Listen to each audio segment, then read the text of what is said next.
what strategies can practices use to retain their clients and encourage long-term relationships? The goal as a provider is you want your patients to have a good experience and ultimately get better. The only way we can make an impact on the mental health crisis in this country is if we kind of treat people and get them better in 6 to 12 months and then have a spot to treat someone else.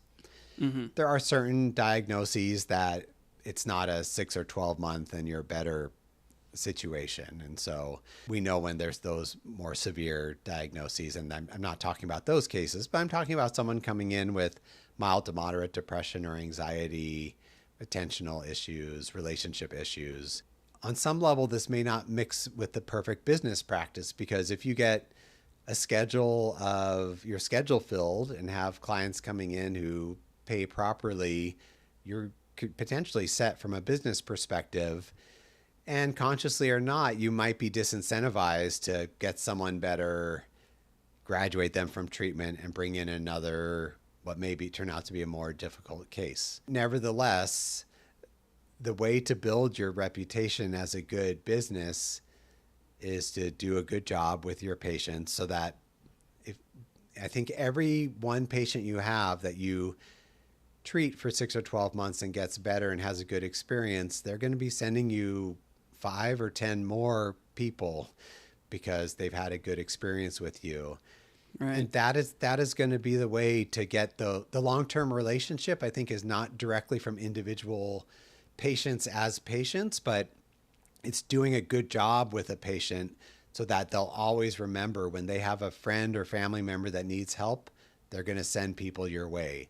And that's how you're still retaining that client, even if they're no longer a paying client for your company. This made me think about an interaction I had with my own therapist recently, where I usually tend to like to meet with him weekly, but the last time we were scheduling, he said, we could meet every 2 weeks if you want. We're doing good. We could meet every 2 weeks, and that stood out to me so much as as somebody who works in this business.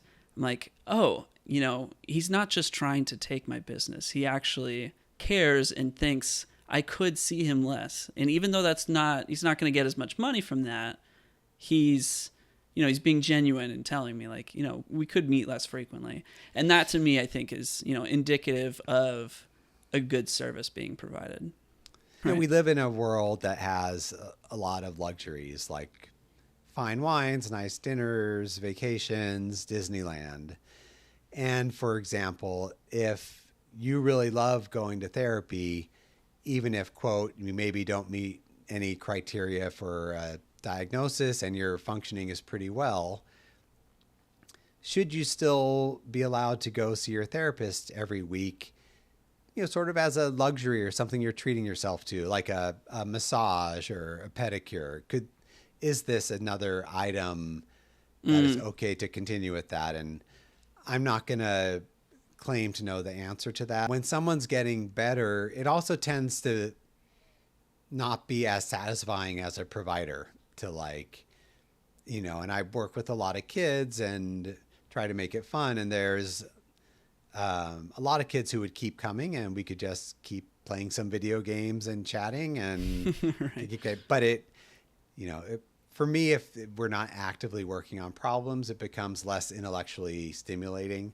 But I will say that I know lots of people that treat their time in therapy like a luxury item they've earned and they deserve. And yeah, I don't necessarily think there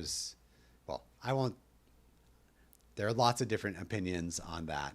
From a public health perspective, it's maybe not great, but from this is the world and there are luxury items, and can therapy be a continued self-improvement be a luxury item? That's a reasonable discussion.